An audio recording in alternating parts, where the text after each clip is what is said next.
So today's topic is going to be another one about the 2021 Minnesota Vikings and that debacle that happened Sunday Night Football, Halloween night, inside a packed U.S. Bank Stadium.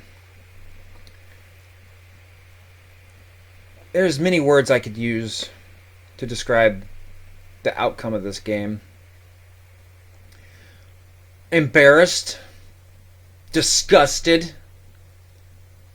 Yeah, that's exactly what it is. I'm embarrassed as a Viking fan about what happened. Coming off a flippin' bye week, and you do that performance? The first drive, we got a touchdown. After that, they shut down. They went away from plays they should have done. They continually beat Stefon Diggs' little brother, who was drafted by the Cowboys as a corner. Diggs coming into the game had 7 touchdowns in the last six games, so he was looking for 7 games in a row, and we shut him down.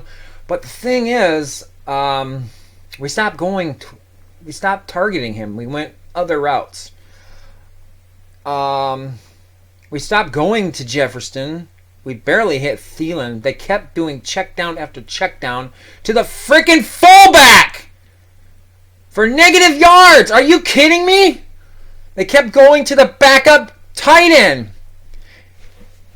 The coaching philosophy of this team is fucked up. It is past its expiration date. Mike Zimmer, everybody needs to be fired now. This is bullshit. We should have beaten the Cowboys at home in front of a packed house. Yes, we lost to them last year, but guess what? Last year was different. COVID. There were no fans. We lost to Andy freaking Dalton last year. So you would think going into this year against the Cowboys, we'd have a better chance because, hey, we got home field back. We got the fans. Didn't make a difference. And the fans in that stadium, which was about half and half. There were a lot of cheering for the Cowboys because Viking fans sold their season tickets to Cowboy fans. To those Viking fans, fuck you. At least I'm diehard enough to watch the game and stick with it until the very end. You guys couldn't even go to the game and be bothered because you thought, oh, this is probably going to end in bad. So those Viking fans who jumped off the bandwagon and sold their tickets to Cowboy fans can go screw themselves. But anyways, our own fans who did go to that game and did stick around to the very end, they booed the Vikings, and rightfully so, right off the damn field at halftime and again at the end of the game. Mike Zimmer, he's got to go. He's well past his prime, and in his post-game press conference, he sounded dejected. He looked embarrassed. He sounds like a man that's just tired, and it's time to get him out of here. I liked the hire at first. I like Mike before this, but the last couple years it's just been a headache. It's time to go. The same goes for the rest of the coaching staff. Just get rid of all of them. Start over. Spielman, the general manager, I'm on the fence with him. I think he's going to get another shot. He's drafted some good players, but overall, he's had a lot of misses this year in these past few years. I mean, Dantzler's proven to be a bust. Mike Hughes, they traded him. I mean, they let him go because of the injuries, rightfully so, but he's in Kansas City and he's having a good year.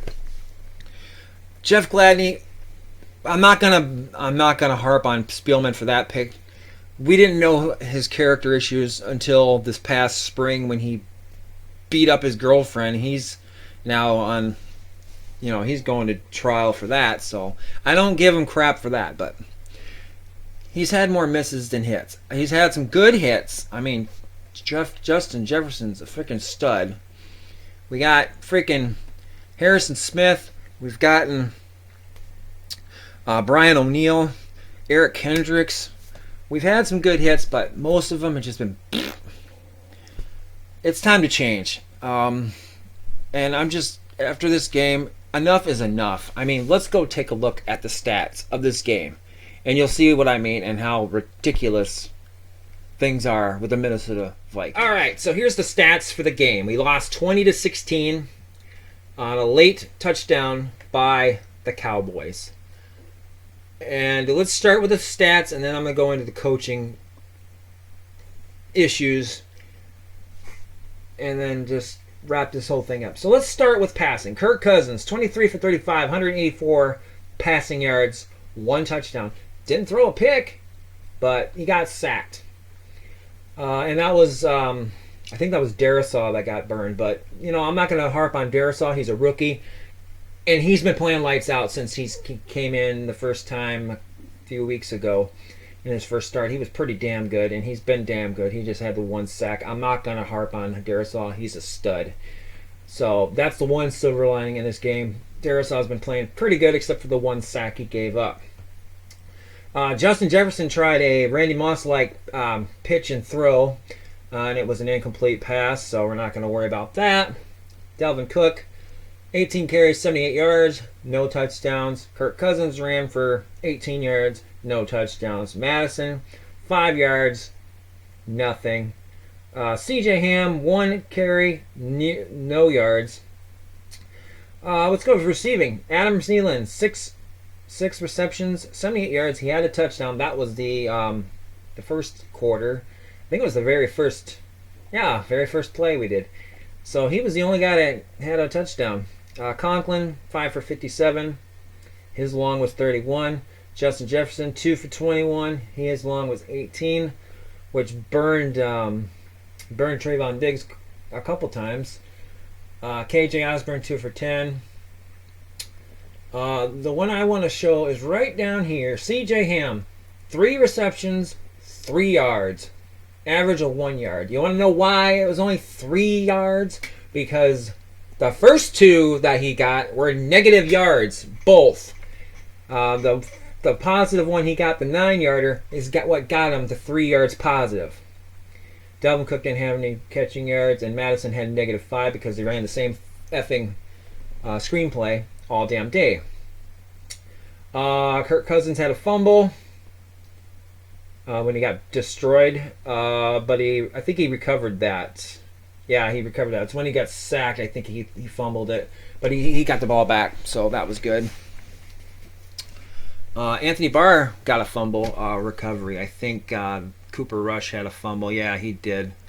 And Amari Cooper had one too, but they lost the one. I think the Cooper Rush one was the Anthony Barr one. Defensively, we had Xavier Woods. Kendricks had a sack. Griffin, Sack Daddy, had a sack. So we had 3 sacks. So not bad, but should have been more. I don't believe we had any interceptions. Let's go to Cooper Rush. No, we did have an interception. I think it was Xavier Woods. Yeah, he got his revenge. He got his revenge interception. Yep, right here. Xavier Woods. Kick returning. It wasn't good. Field goals, Greg Joseph. He did his job. Good job. But one thing I'm going to bitch about him, somebody teach him when he kicks, stop following right. Every one of his damn kicks was traveling right. He could have missed all 3 of them. I think, actually, no, there's 2 of the 3 that were going that way, and it just made it inside the goalpost. The other one, I think he did hit down center. Somebody's got to either put him on the left hash or just a lot train. Stop feeding the ball, pushing the ball right.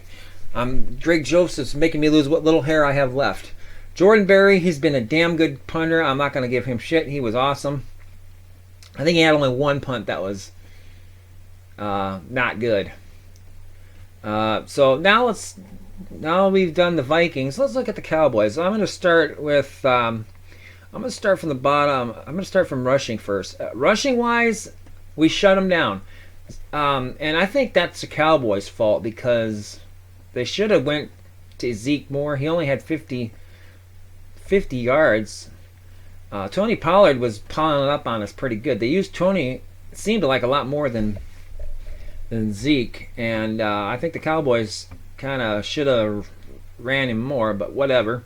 We were doing pretty good until the very end of the game, the Cowboys' last drive, when Zeke caught a big key first down to set up the game-winning touchdown. But this is what's ridiculous to me. Cooper Rush, who nobody fucking knows? This no-name quarterback, put him in a long line of no-name quarterbacks or backups that have beaten us before. 24 for 40, 325 yards, 2 touchdowns, sacked 3 times, and intercepted once. And we let this guy, this no-namer, he's not a rookie, I found out. We let this guy come into our building being coached by Mark McCarthy, who Viking fans know very well from his days in Green Bay, and he's an absolute joke.